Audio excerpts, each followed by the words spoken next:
In this episode of the Sam Oldham podcast, I'm joined by Daniel Keatings, the European, Commonwealth champion, world medalist and Olympian from Beijing 2008. Dan is a close friend of mine, former teammate, and he's the second returning guest that we've had on the podcast, which is pretty cool. Dan spoke to me not long ago about some of the issues he's struggling with physically following his experiences and journey through the sport of gymnastics, and this is something that I've struggled with myself, particularly in retirement, but also while I was still an athlete. The sport has changed. It's come on a lot.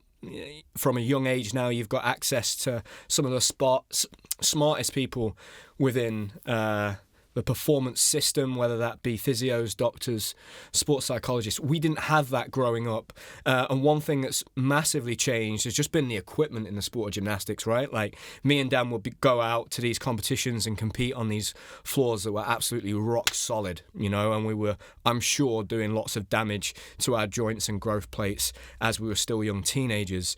And I think recently, in the light of, obviously, Ricky Hatton sadly passing away, and the battles and struggles he had following his career, and I'm sure many athletes, Dan included, and myself, have found it difficult to fit in at times and find that thing that gives us that same buzz as sports. I think this is a really important conversation, Dan, so thanks for joining me, mate. Yeah, no worries.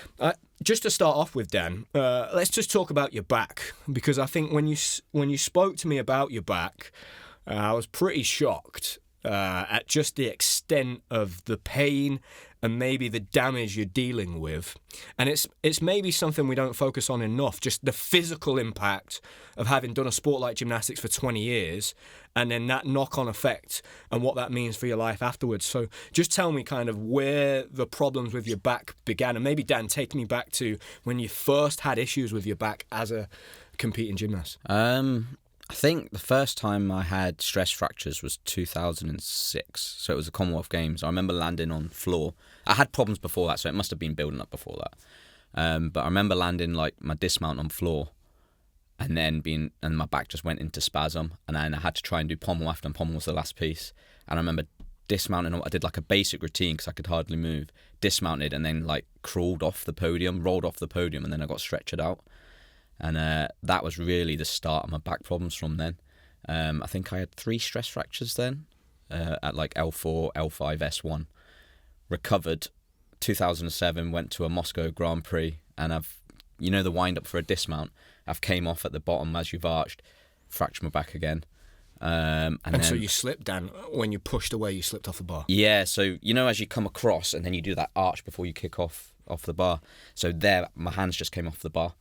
And I've kind of landed in a big arch on the floor. Funny enough, my nose exploded as well because I've landed arched and then hit my face off the floor like that whip, and my nose just went everywhere. I always remember Luke Farwell telling me, because I was down for ages while they were making sure I was all right, stretchered me off. And I think it was Deviatovsky who was next, jumped up, his coach flipped the mat over because there was blood everywhere, and then he presented and jumped up and did his routine. But yeah, that was a crazy time. And then now, I think if we scanned all of our backs, they're going to be pretty messed up. And I had, as you know, I did CrossFit for a long time, and I was squatting some pretty heavy weights, and it's about 4 months ago, it went at the bottom of the squat, and it just wasn't recovering, so I got it scanned and whatnot. And then I seen just like a general consultant, and he got pretty serious with it. It was like, your back looks like an 80-year-old man's back. If like I didn't know you were a young guy, and he was like, you're gonna have to stop everything if you don't want to be in a wheelchair. Yeah, and straight away I've gone, what? I've tried to make a bit of a joke because I was squatting heavy at the time. I was like, have you seen me lift, bro? And he got really angry, pointed at me, and was like, hand was shaking. He was like, no, you better stop or you're gonna be in a wheelchair. So that kind of took me back a little bit, because my whole reaction to serious things like that is to get funny. And so I've gone to my physio with that, and he's kind of gone, he shouldn't even really be saying that without looking into it further. He was like, because your back's not going to be a normal back. Fair enough, if you were just like a normal member of the public, that's going to look pretty serious, but you're going to have wear and tear, you're going to have this, you're going to have that. He's like, we need to look into this a bit further. So I'm at the stage now where, actually in 2 days, I'm going to see like a spinal specialist, and he specialises in like degenerative diseases and things like that. So that's where we're at. And what, obviously that reaction from that consultant that you went to see, based maybe off like a normal member of the public, but what was he reacting to, Dan? Was it damage he could see in scans? Yeah, so basically, like, my discs are like non-existent. So I think there's seven discs which are like pretty much gone. So he said something like there's no cartilage, and then he said I've been like facet joint on facet joint, and I've got severe degeneration of my facet joints as well, which is crazy, which is where he started getting a bit kind of worried, like if I carry on the way I'm going. So I've just got to be a bit careful, I think, until I know more. So I've stopped lifting silly weights because I don't need to do that. I'm getting old. And what led to like the initial going to see a consultant and get some scans on your back, Dan? Because the gym here in Nottingham had done the golf day, right? And you were going to play with me, and you rang me the day before and was like, I can't move, I'm in the kitchen. Is that something you've experienced before? Because I think that's one thing in gymnastics that, if I'm honest, I can't quite put my finger on, but used to happen to me quite a lot, particularly towards maybe the end of my career.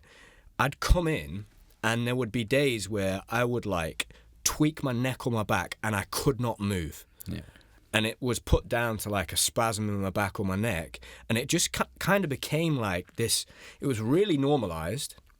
It was like, it's just one of those things that would disappear in a couple of days, until it didn't. And 2019, effectively I had a bulging disc in my neck, and it got so bad that I just couldn't move my head.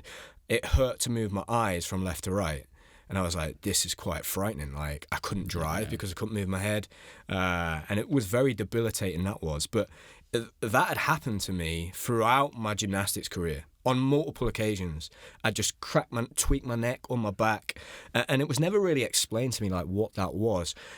That time you found yourself on the kitchen floor, had that happened previously since retiring from the sport? Was that the first time? So I remember the first time it happened was in lockdown. So I had weights at home, and I was trying to keep up with my legs because I'd spent ages trying to grow my legs after gymnastics, because, as you know, gymnasts have tiny little legs, don't they? So I was trying to grow them. And I didn't have enough weight for the weight that I could do.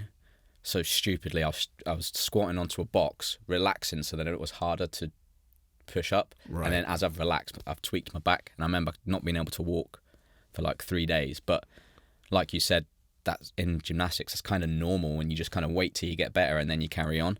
So after about a week, I was fine, so I've carried on. And that's probably the only time I've had like aches and pains and stiffness. I can't really stand still for more than 5-10 minutes anyway, because it hurts. If I'm walking about, I'm okay.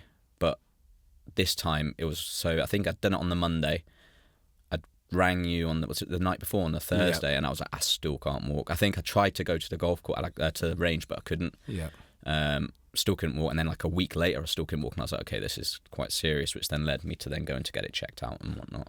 And then when I spoke to you at the time, when I spoke to you recently, I said, do you have your scans from your career? Do you have like your medical information? And you said that you had reached out previously, but nobody can give you access to that.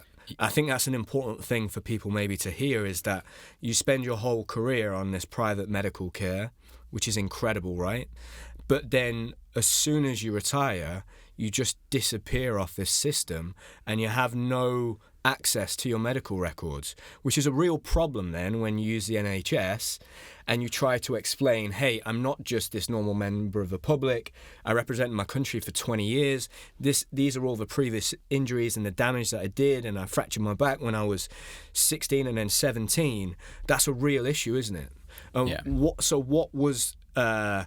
How did that conversation go down when you tried to get that medical information? So I remember, I think it was for my knees. I was trying to get my information because I've got chronic patellar tendinopathy in both knees.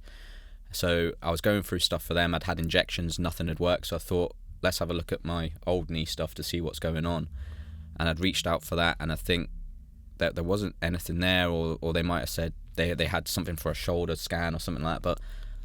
But I must have had 20 plus scans, maybe 30, 40, and I don't know where any of that is. I think I listened to your podcast recently, and it was saying like when you retire, you should be given this package of all your medical history from when you like that would be so useful because like there's stuff you forget because there's so much stuff we went through, wasn't there? Like jabs and whatnot just to get us through training, but that could be useful for someone now where current doctors could actually understand why we've got so much wear and tear and things like that, whereas we're trying to recall and remember every single injury we had. It's nearly impossible. Yeah, you're absolutely right, mate. And I remember having a very it was quite a shocking conversation with Johnny, and I think this was maybe 2019, and I said, Johnny, how you doing? And he was like, not great, I'm struggling with my shoulder, I've just had another steroid injection, but I've had so many in the space of 12 months, I've had to sign a form to say that if anything happens and there are any consequences of this, then I'm not going to sue anyone. And I was like, Johnny, that's really scary, mate. Like, that's worrying. And he was joking and laughing about it, but in the same kind of way that you were talking about. But I'm sure deep down he was like, is this okay? Like, but just having those records, how many steroid injections have I had? That would be incredibly useful because that's certainly going to have a knock-on effect. And when you're 17, 18, 19, 20, you're not thinking about the future. You're just living in the moment, aren't you? Can you tell me just a little bit, just for people that are listening, Dan, because it's one of the most remarkable stories I think I've ever heard, about that experience in Moscow when you did hurt your back. Because I think it's quite difficult for people to get their head around just how amateur the sport was in the beginning, and also when you get sent to some of these places on the other side of I've had an experience of this recently, so I'm representing a couple of lads that are going out to compete in Germany at the Bundesliga, right? And Germany's an incredible place, and their medical care is the best in the world, right? So this athlete was put on the club's health insurance. So he straight away saw a doctor, got a scan, like it was perfect. But that is not always the case if you're abroad and you're getting injured, and sometimes you're left on your own, you've got no parents, you were under the age of 18. Just tell us a little bit about what had happened after that fall on the high bar in Moscow and your experience following that in a hospital. It was the craziest experience. So I remember, obviously, I got stretchered out, took to the hospital, put into like this random room. And then I was in there just laying there for a bit. And then they wheeled a guy in to my left. And then 5 minutes later, then a guy into my right. And then maybe 10 minutes later, the guy on my left died. And then maybe half an hour later, the guy on my right died. And I was thinking, what is going on here? Like, am I going to die? And no one was with me at this point. And then they got wheeled out. And then finally, Paul, I think Andre maybe had managed to come. So they were just speaking to me. And then this woman came in. She couldn't speak any English. So she was trying to say something to me like, could I go toilet? I think they need to check if you can go toilet when you've got back problems. And then because I'd been before my high bar routine, I didn't need the toilet. So I remember putting like a catheter in me, but without any like pain meds or anything. That was almost worse than the back pain that I was experiencing. And then after that, I was kind of wheeled up into this room. I was laying on like a concrete bed for the rest of the week. And the doctor basically said I was never going to walk again. And like Paul could kind of speak Russian as well and read Russian. So he was trying to decipher everything. And then just one day, it was literally the day before we were leaving, the doctor then went, you'll be all right, you can stand. And I was like, what? Obviously, it was still sore. I remember going to the airport as well. And I think I was picking up like a bag of crisps or something. And it went, and I had to lay on the floor in like their version of W.H. Smith or whatever it is. And then I had to sit in like, well, to be fair, I had to sit in like an emergency exit, which I shouldn't because I wouldn't have been able to open the door. But it was, but it was because there was space so I could like have my legs out and whatnot. But yeah, that was not a good experience. And what was like the rehab back then for something like that? Because I'm guessing it wasn't very extensive. It was a case of get fit, start doing gymnastics. There was no kind of S&C intervention. It was just if your back feels okay, start training again. Yeah, I remember like doing nothing for a while. I couldn't really do anything. And then I remember, I don't know if you remember this because we were obviously young, but I used to train with like this back support thing on. I remember that, yeah. I remember that back support. For like you a and year. Ruslan used to have one. Yeah. The one that my grandma has one, and whenever I'd say I got a sore back, she'd give it to me. Yeah. I've still got it. Just wrapped around. The wrap around one, yeah. I remember even competing with that on like... And I'm sure it did nothing. It just kept you warm. Yeah, no chance. It was almost good because it was like a warm-up almost. But yeah. maybe psychologically it helped, but that definitely didn't do it. Especially like the positions we were getting in as gymnasts, like that's not helping, is it? But I remember wearing that for ages, and to be honest, I don't really remember any like rehab back from that early on. I remember just kind of getting better, and eventually the back kind support come off. On with it. Yeah. And how do you feel now, Dan? Obviously, like whether or not that was an over exaggeration by that consultant, it must be quite a strange thing to be told, right, your body isn't necessarily working properly when you're still a very young man, right? Like you're in your 30s, congratulations by the way, you're about to have another child, become a dad again. It must be a strange feeling, you know, being told that physically, potentially you could end up in a wheelchair. You've got this degenerative issue in your back with your spine. I think as soon as someone says the word back or neck, everybody freaks out. What's that like mentally, having been somebody that competed at the very highest level in a sport that is so obviously physical?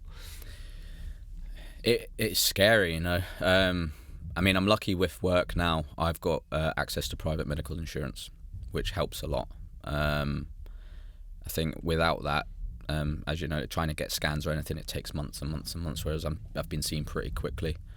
But I honestly think like the day you retire, you should get like a full body scan, see where you're at, and then you should almost be covered with private medical insurance. If you were at the top, especially the highest level, you should be covered for the rest of your life for injuries and stuff like that. I mean, I don't exactly know how it works, if you can actually contact them or anything, but I'm guessing it'd be hard to prove if it was an injury from gymnastics or whatever. But yeah, it's one of those things again where more often at the moment I'm just thinking about the current state of things and the aftercare of the athletes. I mean, you know, outside of the physical side of things, just purely from a financial point of view, one thing that I'm getting quite frustrated about at the moment is that, you know, I spoke about this a few times, but the fact that there is no pension in place for Olympic athletes that are going out and representing our country at the highest level, that just seems absolutely archaic to me. You know, your peers who go out to start working potentially at 18 if they've not gone on to study, so 21 if they come out of university, are being encouraged to put money into a pension from that age.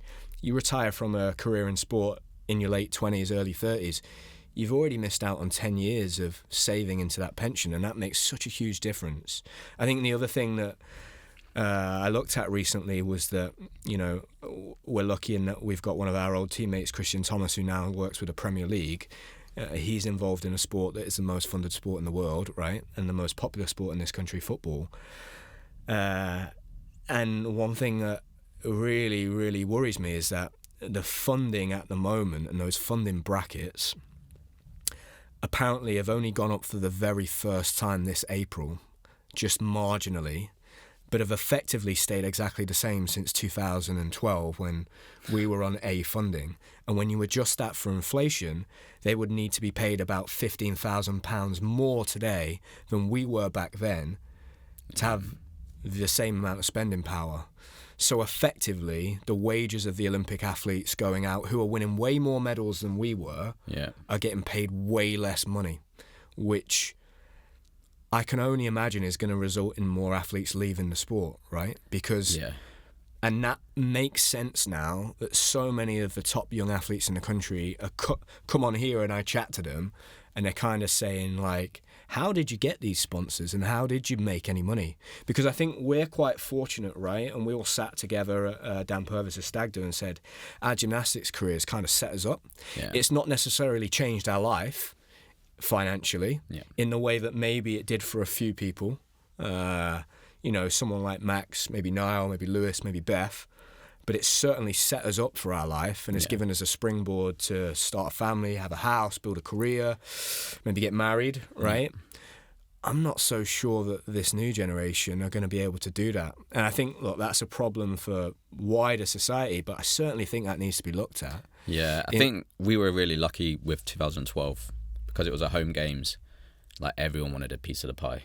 So if you were a potential athlete going to that Olympic Games, there were sponsors left, right and centre, weren't there? That from, say, 2008 up to 2012, everybody wanted to sponsor somebody, and we were very lucky and we capitalised on that. There was probably 8 of us that were doing pretty well with sponsors and things like that.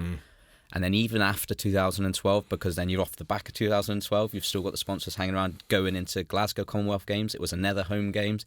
So that momentum just carried on. And I think we were really, really lucky to have that. And it doesn't seem like that anymore. Like there isn't that many sponsors about and things like that. Yeah, one thing that I found quite interesting, because I had a chat with, I met Hamish not long ago. He's obviously going for the Commonwealth Games next year in Glasgow again. And I spoke to Frank in the gym, and you reminded me recently of that payment you got competing for Team Scotland. You just explained to everybody like what that was. And for me, that was so well thought through. And it's an incredible thing that they did there, Scottish Gymnastics and Scottish Sport, Team Scotland. They gave you a lump sum for your medal achievements at the Commonwealth Games, but it was given to you on the day you retired. Can you just tell everybody what that scheme was? Because it's a remarkable thing to have done, and I think that should be more commonplace. Yeah, so there was a lump sum for it was a certain amount for gold, certain amount for silver, certain amount for bronze, but if you got 5 golds, it didn't matter, you still only got that one amount. But you didn't get it straight away. You got it when you retired, so they kept it back for you. And then the day you retired, you send them an email proving that you've retired, and then they send you straight into your bank account, which is amazing. Because usually you retire, your money starts running out a little bit because you're usually on the downward spiral, ain't you? And it was incredible just to have that. And I remember speaking to, it might have been Chris, and he was saying like they had to cover half the payment for their flight home or something like that. And then we were getting paid this lump sum when we retired. He was like, the difference was crazy. Like that was such an incredible thing that Sport Scotland done for all the athletes at that Commonwealth Games. And even thinking about that now, I'm thinking, well, that would effectively could be the start of the pension pot. Yeah. That lump sum, you put that into the right place when you retire, that effectively bridges that gap between those 10 years you're representing your country but not paying into a pension. So an incredible scheme. I don't know whether Team Scotland, whether they still do that, and that's still being something that's offered. I do know from speaking to Hamish that they've just now funded all of their senior men in the lead up to the Commonwealth Games. So again, something that's quite cool. Oh, wow. That's separate to Great Britain. Yeah. So they seem to, there's something there that they're doing which is very different to Team England, Team Wales. But it's certainly something for me that I've been thinking about a lot lately, because we've just had a conversation with another lad that's on the squad, Adam Tobin, on the podcast, and he's brilliant athlete, one of the best in the country, but he's saying, look, I've been on the same funding for 5-6 years now.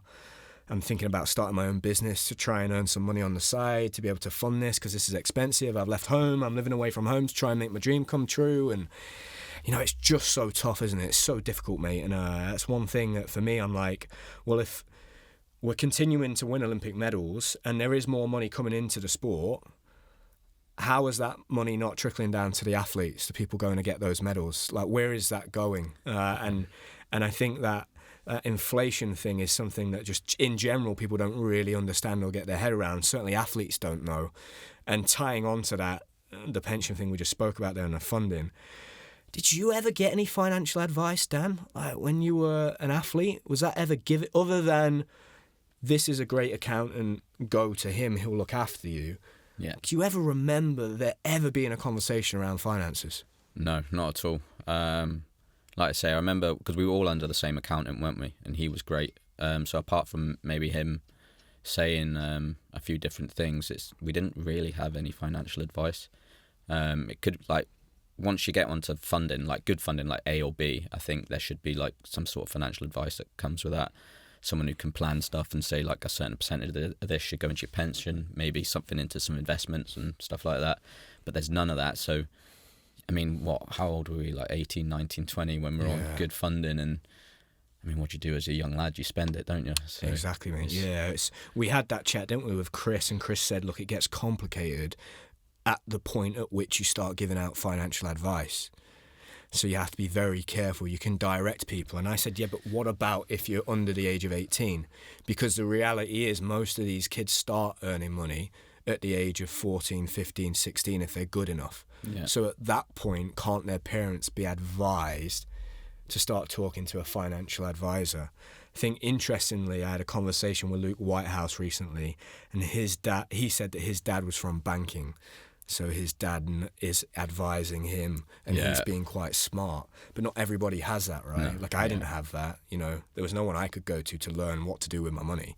I was lucky that I didn't really spend it on anything. But that was pot luck. I wasn't trying to be smart. I just didn't really spend it on much. So it was there when I retired. I think the other thing that I wanted to touch on, before maybe we talk a bit more about current gymnastics, is something that both me and you have experienced to different degrees. Just tell me a little bit, following those back injuries and what happened in Moscow and then the build-up to 2012, where did your relationship with painkillers first develop?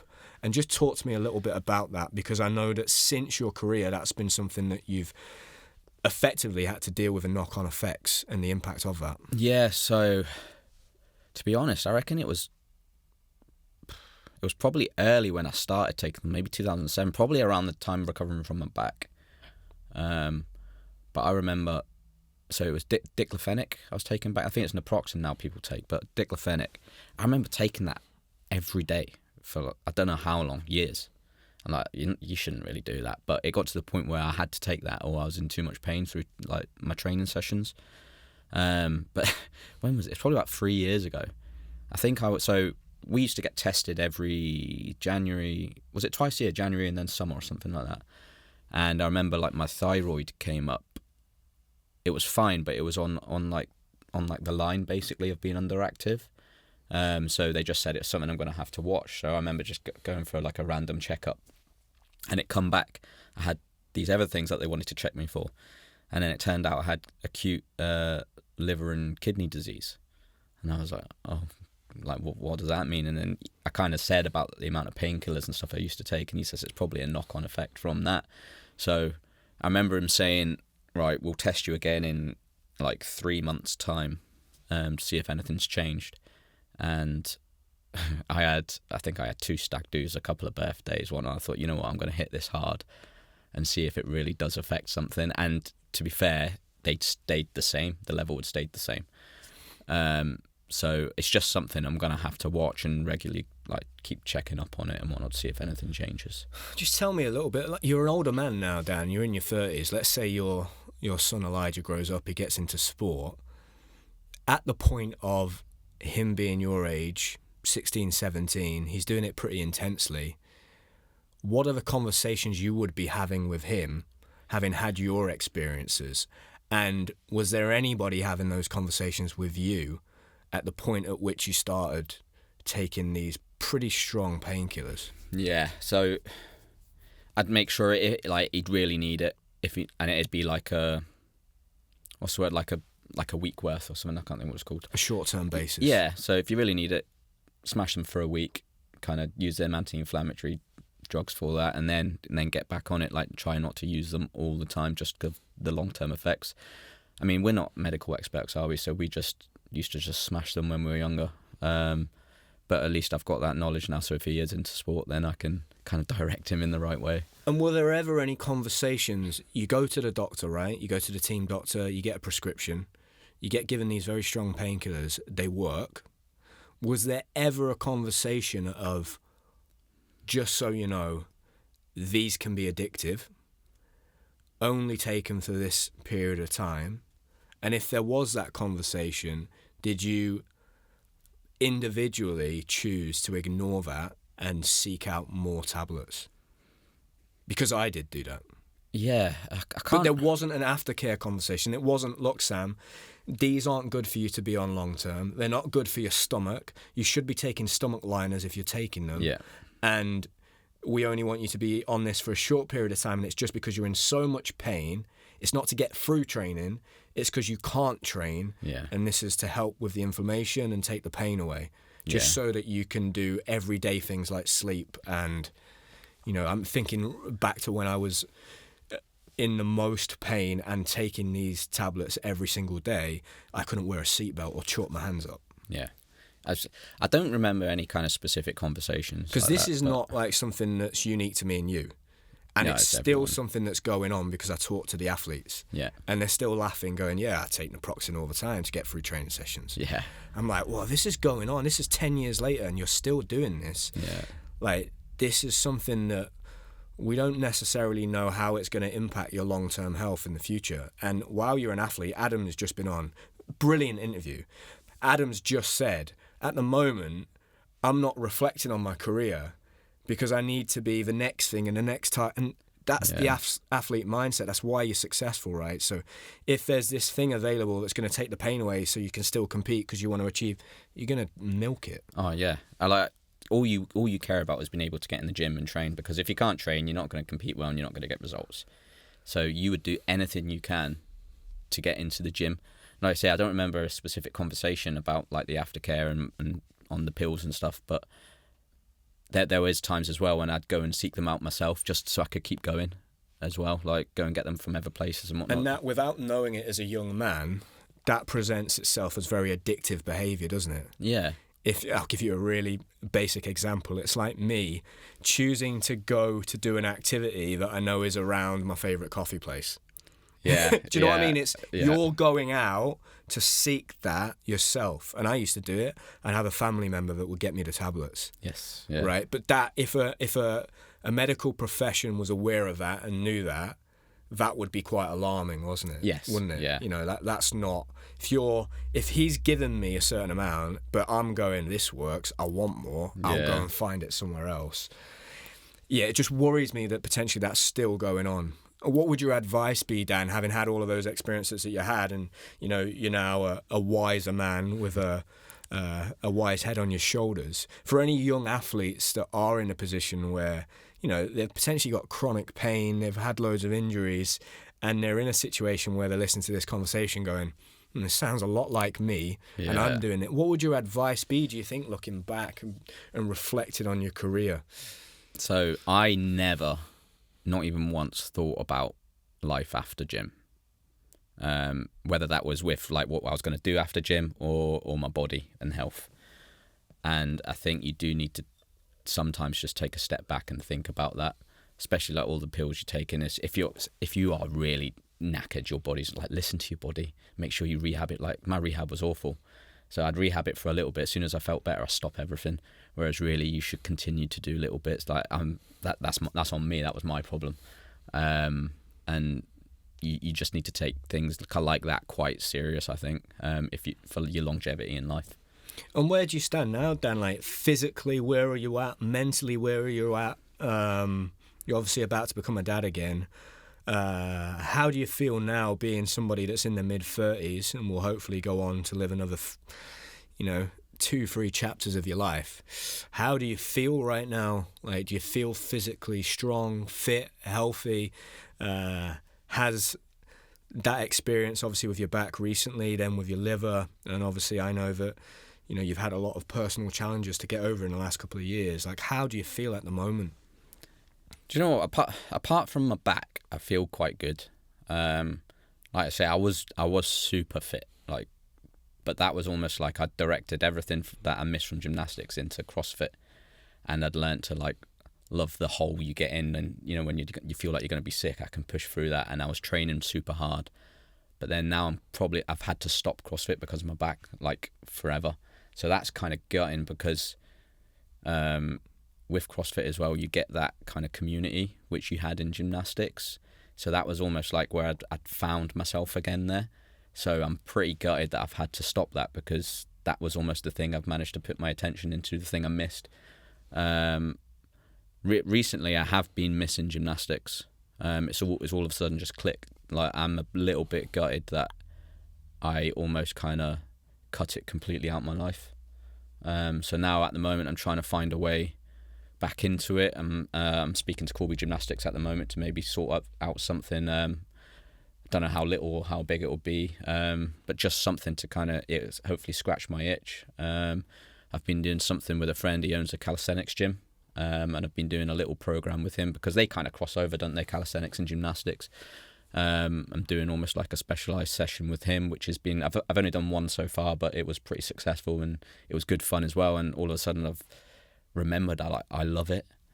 So I want to kind of keep that going. But yeah, I feel good. I'm going to become a dad again, which is exciting. I'm not looking forward to not sleeping again, because I've learned to love sleep. But yeah, it's going to be super exciting. Like I say, Elijah's doing really well. He started diving this year and he's kind of improving really quick. So he's got some trials for the actual diving club coming up. Yeah, so he's doing pretty good. But yeah, like you say, if he's going to be involved in sport, at least I've got a good experience on what to do and what not to do. What role do you feel like sport and exercise plays now, Dan, and what role do you see it playing in the future? I think one thing that's really difficult when you retire is being able to do sport just for the fun of it and enjoying it. Like, I find that really tough. Like, I find it hard if there's not like a competitive element to it. Yeah. If I can't gamify it, it's really tough. You know, my brother at the start of the year was like, do you want to run a marathon? I was like, not really. Yeah. I really don't like running. But like something like football where I can like get better and like almost in a way like a video game, like I really like that, I respond well to it. Yeah. But it's really difficult because my ego starts talking in the back of my mind, you know. And I often wonder like, do I go to the gym and do these things because I'm somewhere... Yeah. There's like that ego trying to make a comeback and you become that like athlete that can't let go. Yeah. And I'm always stuck between two minds. Is that something that you've found difficult, like figuring out the role that exercise now plays in your life? Because the only thing you knew was to try and be the very best in the world at something. It's so hard then to just exercise. Yeah, massively. So I think that's why I enjoyed CrossFit so much. So you were always building for something, and then I was competing. So there was like trying to get better, there was competing, I was part of a team, like it was great, but again it's a sport that I was competing in. There wasn't no just doing it for fun. And now that's what I think I'm going to struggle with now, because I still need to go to the gym. I think it's good for your health, like physically and mentally. I can kind of switch off in there, raises them endorphins and what releases them, and but it's trying to do it just for myself rather than actually building towards something. I think that's what I'm going to struggle with. Yeah. But I do enjoy the sports where you're challenging yourself. So I love like extreme sports, and I don't know what effect my back's going to have on this now as well. Like I love snowboarding, I love doing wakeboarding, I love all these crazy things, but I'm having to kind of put a hold on that for the minute until I know what's going on. Now you're thinking about getting involved with gymnastics, which is amazing, mate, because I'm hoping that, you know, me and Sam just, before we went live again, we're talking about that, just that coaching gap, that hole, that lack of, not lack of knowledge, but lack of personnel bringing that knowledge and that value to the sport at the moment is a real issue. When you look at gymnastics now, obviously the new code of points, the sport and the landscape, how do you think you would have done if you were in your prime in this kind of in 2025 and you were in this new rule set? Because I feel like we'd have all done really, really well in these new rules, and I think just the drop. I mean, effectively, there's been a 20% decrease in load. Yeah. Because you're doing 8 skills instead of 10, right? Yeah. So that's 10 less elements. So 20% less in load. That means that if you're smart, you're going to decrease the time you have to spend in the gym by 20%, which frees up so much more time. Yeah. How do you look at like the sport now? Now you're thinking about getting involved in it, and how do you feel you would have done? How do you think Dan Keatings would have done in this new code of points? I think it would have been good. I would have been like this. It suits me massively. Like, especially like the triple backs and thing. I was always like a power, like tumbling. I was always power. Like I remember doing triple back when I was like 18 on tumble track, but still it was easy. I competed triple back on rings in Beijing, like things like that. Like triple backs, I loved them, but they weren't. You didn't really get much for them back in the day, and they're quite risky. So like a rings dismount, if you're tired, like you can easily over rotate it or put your hands down. So I just stopped doing it. I also think what has a big part to play is like the floor, like everything's softer now. Like the floor we grew up on was awful. I'm pretty sure that's why I'm knackered now, because that floor was rock solid. Whereas I don't think I would have had quite so many injuries if I grew up on these nice soft bouncy floors and a bit softer landings on mats and things like that. Yeah, it's interesting, isn't it, mate? Like, I see you being one of those gymnasts that, did have really good spatial awareness. I think towards the end of your career, like kick Casino on bar, Coleman, like you said, big tumbles on floor, so round off flick. Junior Europeans 2008, right? Like that routine, that type of routine does so well now in this new code of points. Yeah. One of the apparatus that's changed the most is pommel horse. Do you watch a lot of pommel horse? Like the new pommel horse worker is probably the polar opposite to your physique as a pommel horse worker, right? Like it's wiry, long, tall, a bit more like, say, Lewis. Yeah. All of the routines look very different, right? So people aren't even doing sheer handstands anymore. They're doing like sheer falls from the end or to the end. It's like sewn elements, Bezago elements. I'm sure you're going to say, well, at my time, one of the best pommel horse workers in the world, I'd adapt to those skills pretty easily. How do you view that apparatus at the moment, pommel horse? It's probably the most competitive apparatus in the world at the moment. Yeah, there's so many good guys. It's changed a lot, it seems. Yeah, like you say, there's all them elements on the one handle where you're spinning around, and I remember trying it once, but then I didn't need it, so I thought, no, I'm not going to waste my time on that, because in my head that was quite risky. But I'm sure if you practice that, it's not too bad, because you're finishing on two handles. Like I say, you train to the code, don't you? And it did, even from the age of like 15. I mean, when did the 10 code come in? I think the 10 code finished. At the end of 2005, they did a World Championships in Melbourne, and then the year after, so 2006 was the new code. So I remember I did an international, I think. I remember like me and Lewis, and like Lewis had a 10, I had a 9.9 then, and our routines didn't really change too much. We might have added like, by the end of my career, I'd added a Biznari, basically, and I think Lewis did a triple Russian on one handle. But from that early age, like we were going in the same way, whereas this now is kind of completely different. Yeah, it's like they've gone a completely different route. Yeah, so I think maybe juniors from maybe 4 or 5 years ago, they've grew up doing these skills, so by now it's kind of a new era, completely different era of pommel worker. Yeah. Who are your favourite gymnasts to watch now, Dan? Like, when you're watching gymnastics, we've obviously got the World Championships are coming up. Who is it that you'll be looking out for? Who's the most exciting gymnast for you to watch? And do you watch? Do you now watch the sport and like take an interest in what's going on? Yeah, so for a while I didn't, because I don't know why, I just kind of, when I'd finished, I just needed a break. Whereas now, I love it again. I think it might have been Tokyo Olympics. From then, it's like I fell back in love with it. And so, yeah, I'm watching every kind of Worlds and Europeans, Commonwealths I'm watching. And then obviously like the British Championships and whatnot. But I love Daiki. Daiki, is that his name? Yeah, Hashimoto. Yeah. His gymnastics, I love it. It's so good. So I'm excited to see him. And the British boys are just, absolute powerhouses. Who are your favourites at the minute, the British lads, Dan? Because obviously it's interesting, isn't it? Like, it's a really different team to our generation. We were so pommel heavy, and now we're so like floor vault and rings heavy. Yeah. Do you know what I think that is? I think we were obviously, there was me, Lewis, and Max, but then everyone else was still pretty good at pommel. Yeah.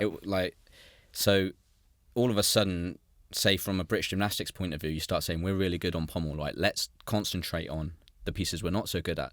So then all of a sudden that next generation that come through are amazing at them pieces, and then maybe they've slacked off on pommel a little bit, and that's why it's gone up like that. But I think that's the only difference with it, really. Yeah, it swings and roundabouts, isn't it? Like, I think you're absolutely right. I think there's a knee-jerk reaction to go, okay, we're the best in the world on this one apparatus now, and you're right. I think because of the success of you three, the knock-on effect was that everyone else was just really good as well. Like great pommel horse workers. For like all-around gymnasts and team members, still really strong pommel horse workers, and everybody kind of rode on your coattails, but the knee-jerk reaction was, well, we need to get strong in our weaknesses. Yeah. And then probably there was a real emphasis on that, because everybody probably saw that as the way to get into the team. Okay, well, we're not going to get into the team because there's all these free pommel horse workers who are always going to take the specialist spot. So my way to get in is to be good on these apparatus, and that's probably what we've seen. It's funny, isn't it, how like it just changes over time, and different generations are stronger on different apparatus. Do you think we're going to see stronger all-arounders making a comeback, Dan? Because when I look at the British team, quite clearly there's been a real heavy focus on specialists the last, I'd say, almost a couple of Olympic cycles. I know that you were a big team player. Do you feel like with the code changing and it now being 8 skills instead of 10, the all-arounders are going to start getting into apparatus finals more often, and it's going to bring everybody a little bit tighter and closer together, and maybe the all-rounder will become more important again? Yeah, massively. I think like what separated maybe a good all-rounder on a certain piece to then a specialist was that a specialist probably had them extra 2 Ds or an extra E and a D, whereas now you don't need that. Whereas like a good all-rounder would generally have 8 really good skills, and then they might do a couple of Cs and a dismount, or a 1 C and a dismount. And I think that's where you're going to see like they don't need that anymore. So everyone's going to come so much closer. I think you're going to start seeing all-rounders in 3 or 4 finals again. But you know, as we were younger, when we were younger, growing up, the emphasis was on all-round, and it was be the best all-rounder. And then if you were good at a few other pieces, that just kind of came with it. You'd make a couple of finals, and probably Lewis was the first person to specialise really. But even then, he was still doing all-round up to quite a late age. And then obviously with my injuries, I started specialising and whatnot. And gradually the specialists kind of came in, and he started making teams with different people who specialised. But yeah, I do think that the all-rounder will start making more and more finals. A bit of a comeback as we go into LA. What do you think in terms of LA? Obviously, Dan, it's going to be a huge Olympic Games, right? Like, and for me, I feel like Paris gymnastics had a real like spotlight on it with Simone being who she is. If she continues and she's there in LA, she'll be the biggest name at the Olympic Games. With that comes a lot of eyeballs, and hopefully that will translate to people getting more involved in men's gymnastics. Now they're doing the mixed team event, so you're going to get people that are just coming to watch the likes of Simone will be forced in a way to watch the men's sport, and hopefully they'll see just how amazing it is, and will maybe take some of that fan base along. I think LA is a real opportunity for the sport of gymnastics, and particularly like men's gymnastics, that is one of those unique sports that lags behind the women's side of the sport in terms of attention, participation, to do really well. Are you surprised that we are now 11 years past your Commonwealth Games gold medal and the sport really hasn't moved on much, in terms of we're still saying the athletes are effectively getting paid less money than they were back then, and there are no new opportunities? Or, you know, I remember you competing in the Champions Trophy and having the opportunity to make really good money. Yeah. There seems to be none of that. No league, no, you know, we're seeing it in other sports. Do you think it's a matter of time? Do you think it's something with the sport just being so traditional? Like, what would you be doing if you were a young 18-year-old bursting onto the scene right now? What would your strategy be? Would it be, let's just focus on the gymnastics? Or would you be thinking, no, like, I need to build a brand here and, like, force myself into the public, I guess, just the understanding and the awareness that the public have around you as an athlete? Because it's tricky, right, isn't it? Like, some people aren't that way, and I think this is important for, like, people that are listening and maybe young athletes are thinking, right, like, everybody's telling me to make content online, and everybody's telling me to do this, but, like, I don't know how to do it, and I'm not actually that guy, and, you know, but I'm also hearing from the older lads, they're not making any money, but I want to do this because this is my career. Like, how would you be approaching a career in 2025, Dan? I do think you need to kind of make your own brand. Like, an online presence is everything now, I think. Like, you could make a viral video and gain followers not in the gymnastics world that then all of a sudden want to see how you're getting on, and they can start following you. I think that's huge. Like you say, I don't think there's too many opportunities now. Like that Champions Trophy, does it still go on now? I don't know. Like, that was amazing. We could earn a lot of money from that, and it was like the top 8 all-rounders in the world from the World Championships the year before got invited, plus maybe someone from that home country or whatever got to compete.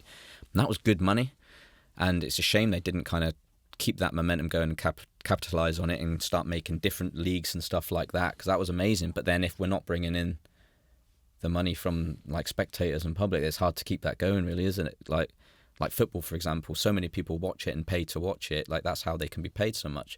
Whereas if we're not bringing in that attention, then the money don't grow on trees, does it? It's hard to bring that in. Do you have any ideas, Dan, about how maybe the sport could do that, or maybe the athletes could go about creating that themselves? You've got people, right, trying to do it. You've got Frederick Richards in the US who's trying to bring a lot of attention to the sport. You've got Ian Gunther in the US who's doing a great job in terms of viral content. There are people trying. You've got Niall obviously doing what he's doing, still collaborating with a lot of people and showcasing the sport of gymnastics. Do you have any ideas about how we could do that, right? Because we always meet up and we just have the same conversation again and again and again, and I'm like, something's kind of got to change at some point. Do you have any ideas yourself about how that could maybe happen, work? You know, we've had things like the Superstars of Gymnastics, they've tried that. The Pro Gymnastics Challenge that I was part of in the US, they tried that. It doesn't ever seem to really stick. Yeah, it's a hard one, because all my kind of ideas would be like them kind of competitions and whatnot, and like the Superstars of Gymnastics got in the biggest names and it still didn't work. So something's not quite right. I'm not quite sure how to make that work. It's hard. I think what them guys are doing with their online presence is amazing, and it's bringing so many more eyes and viewers to gymnastics, and if we can just get more people like that following in their footsteps, then it's only a good thing, isn't it? It's gonna bring more in. Like you say, it's predominantly a women's sport. That women spectators, they mostly watch the women's side. Like if you look at college gymnastics, the women's side get massive viewings, don't they? And if we can try and get close to that with the men's, it's only going to help with them guys online, isn't it? Is there an area in gymnastics, Dan, that you feel like you'd be able to bring some real value to? You know, I think the sport has grown in many ways. I think it's got wider and broader. I don't necessarily think that's translated to people at the top and the most important people, the athletes, making more money. But there certainly are more opportunities in terms of helping the gymnastics community, supporting the athletes, bringing value and expertise.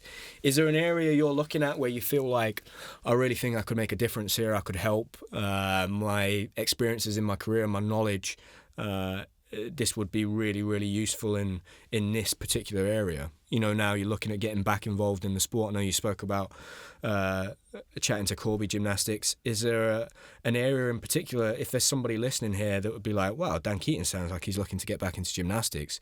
Is there anything that you're looking at and you're going, I think I could really provide a little bit of value here? I think what kind of separates us is we've been from the bottom to the top. We know how to do it. We know what works. I really think we could implement something somewhere that can create these amazing. Obviously, you need talent, you need hard work, you need the right coaches as well. But we know what works. I also think maybe a mentorship side of things. Like, we've been through the struggles, we've been through the highs, we've been through the lows. We know there's stuff that I think I should have reacted differently to and stuff now. But I've got that experience where I can see that, and I can go, maybe I should have done this differently, that would have worked. I've seen other people react differently and it's worked. So I've got all this experience from a mentorship point of view, even from, bottom to the top, where I think I could help clubs, maybe anything like that, put a plan in place that could work and help grow a business, basically. I think that'd be great for you, mate. And having spent some time, we were all joking, we were on the stag do, we were like, how much energy does Dan have? And I was like, that's him. He's like that non-stop 24/7. So putting that energy into something positive like that, mate, I think that will. I think you'll really enjoy that, and you'll get a lot out of it too. Yeah. And even thinking ahead to next year in the Commonwealth Games, you're somebody that represented Scotland. If there's a role that you can play there, I think you'd be absolutely brilliant for it. And I think there's a gap, mate, for people like you to get involved and start working with these gymnasts. Yeah. And I personally feel like, I think this is happening in the women's side of the sport. And whether or not there's enough money in it to translate to the men's, I'm starting to see a trend that the top athletes that are earning sponsorship money and getting funding seem like they're outsourcing a little support team to come in and spend time with them. That's quite common in the women's side. So Ellie Black does it a lot. Yeah. She'll bring in top coaches to come and work with her. We had Sarah Voss, a German gymnast, and she was telling me she was doing the same thing. And I was like, oh, that's interesting. It's very much like tennis. Is that like self-funded as well? Self-funded, yeah. So using the money you're getting in to outsource the expertise to work with you, in terms of having an athlete and a mentor and that kind of thing. And we never really had that before, right? That wasn't really an option. But I do feel like the sport will maybe go that way.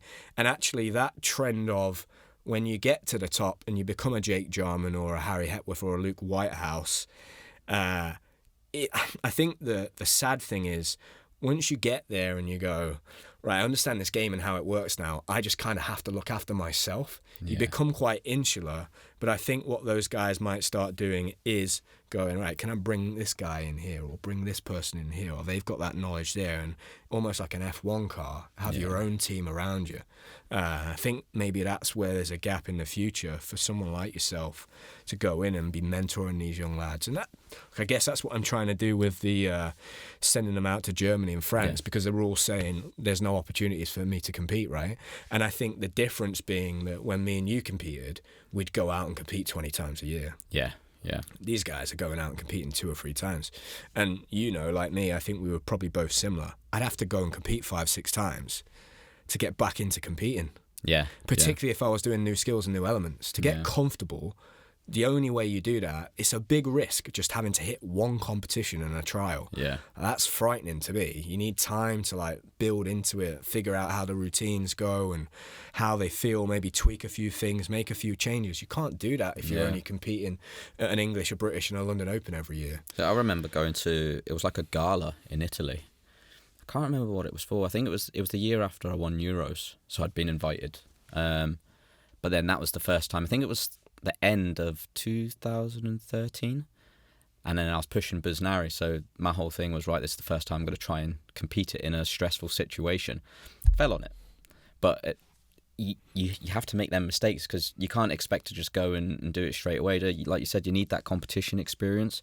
So I think the Bundesliga or the French league, they're really kind of valuable right now, especially for them guys who ain't competing too much, to go up there, put your hand up, get used to that kind of stress, because it is completely different. No matter how many people you get watching in a control competition in your gym, you're still relaxed at home, and it's not the same when kind of something's on the line. Have you found anything, Dan? Just the last few questions, mate. It's been a great conversation. I really enjoyed it. Have you found anything since gymnastics that gives you the same buzz? We started by talking about, obviously, the passing of Ricky Hatton, and I think particularly with a lot of those sport like football, boxing, where you're competing in front of tens of thousands of people, but quite regularly. Yeah. Maybe we did that a couple of times in our career. That buzz and that high it's very difficult to replicate, right? And I think in many ways, a lot of people are always chasing that. Yeah. And they struggle to find it, and that's why they turn to things like drink, drugs, gambling, whatever it might be. Have you been able to find that? And if you have or you haven't, are you happy with never finding that again? Does that make sense? Yeah, so I'd found it in CrossFit, and that buzz. So I never competed individually in CrossFit. I always was part of a team. I remember one competition, there was 2 guys, 2 girls. I did 2 like that. And it was just amazing. It was like the team competitions in gym. We're shouting at each other, pushing each other to get through. And then I think one of them, we came second or joint first or something like that. It was an absolute buzz. But my problem was trying to separate, I'm not an elite athlete anymore. Let's just do this for a bit of fun. I was like, yeah, right, how am I going to get better now? I was training twice a day, putting in 4 hours a day around work. Steph's like, what are you doing? And then my body was breaking down because I'm getting older. So that was the kind of, I'd managed to kind of find, it's not the same, but I'd found a bit of it there. Mm-hmm. And then snowboarding. It's crazy. Have you ever skied before? Oh, up on that mountain, it's not even the thrill of the snowboarding, even just being up in the mountain and seeing the views, and there's just something special about it. And I kind of go once a year every January for a weekend, and it's like a complete reset. And then I get that adrenaline rush of going 40 mile an hour down on a bit of wood down a mountain. It's just crazy, and I absolutely love it.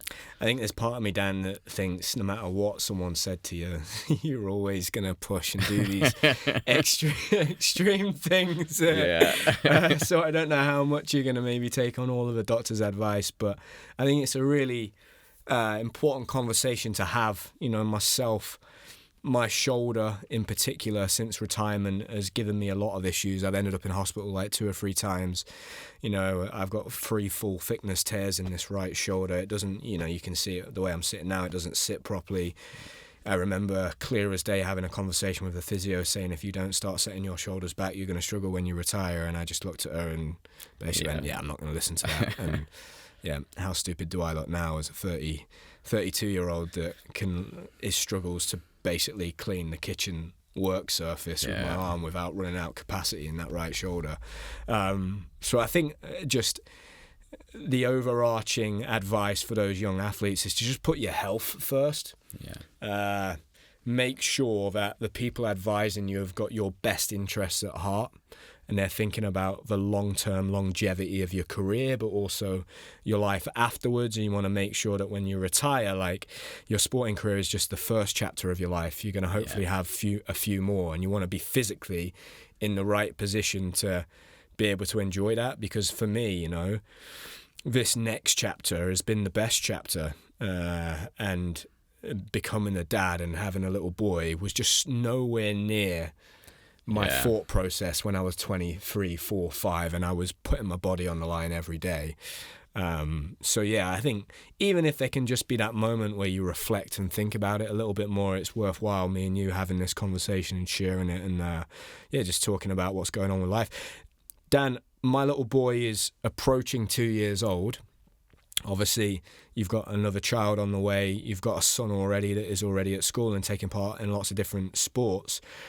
I guess, what would your advice be to someone like me that has effectively a toddler and is getting to the point where they're becoming quite active and wanting to get involved with sports, and all of a sudden it becomes a bit of a minefield, and there's probably an apprehension of, I don't want to be the pushy parent, I don't want to this, and you're not quite sure what to do.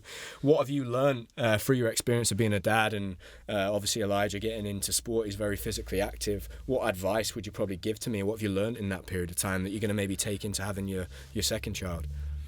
So I kind of got Elijah involved in every single sport I could. I think it's good to just kind of get them involved in everything and see what, like, let them figure out what they love. Like, because, for example, like, I would have loved him to get in the gym, do gym. And, like, he did love gymnastics, to be fair, but it's not the end of the day if he doesn't. He's obviously going to be sporty. So just kind of open him up to everything: football, rugby, tennis, gymnastics, all your different sports, swimming, like, and then let him see. You'll see what he loves, and all of a sudden, like, he doesn't really want to go to football on a Saturday morning, or he doesn't want to do this, and you'll see where it kind of starts going towards. But then I found that line as well quite hard, the kind of pushy parent thing. It's like, because I get excited, so I'm like, right, at home we can do these little drills and stuff, and then all of a sudden I'm not dad. I'm then, like, trying to make him do all these different things, and all he wants me to be is the fun dad. So I've kind of made myself take that step back, and I'll talk to him about things, but I'm still just the fun parent, if you know what I mean. So he's not bringing things like that home. Yeah, that's really interesting, mate, because I coach recreational gymnastics out of my local David Lloyd, and look, effectively that is situated in an area of Nottingham that is pretty affluent. So those kids there, their parents are all got good jobs, I'm sure work very hard.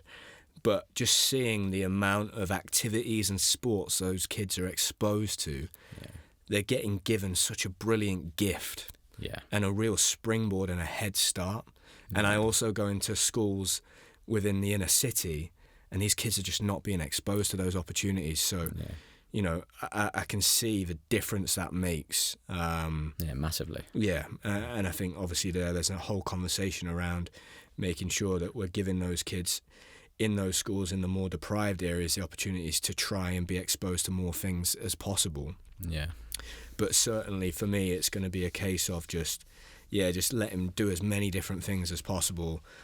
I mean, he's 20 months old, he's already on a phone ban, and he's on a phone ban, and he's not allowed to watch YouTube TV. So, Yep. so that's the world we're living in right now, and that is just a massive worry for a lot of parents out there. I think of like kids at the moment, like how are they just going to handle social media? We've obviously spoke about if you're a young athlete, you should be building an online presence, but that's kind of a double-edged sword, isn't it? As well at the same time, like that's something that's very frightening too. I think.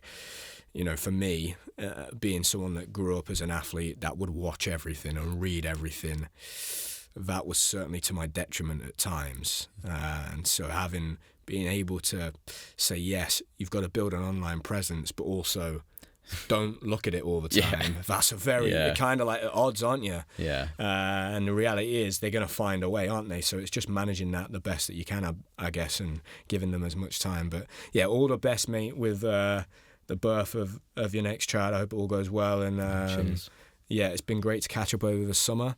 Yeah. Hopefully we can continue to do that a little bit more. We'll see what your back's like for playing golf next year. Yeah. And and who knows, mate, like what the future will hold. Hopefully if there's more of us getting involved in the sport in different directions, we might all come together, and it might be us lot that figure this thing out and see if we can create something. And look, a few people have mentioned it to me recently, and they've said, like, why is there not a British league? Why is there a German league and a French league and an Italian league? And I've kind of said, well, there's not enough gym clubs, but there are probably enough athletes at the moment. And I look at the depth and how many of those guys there are.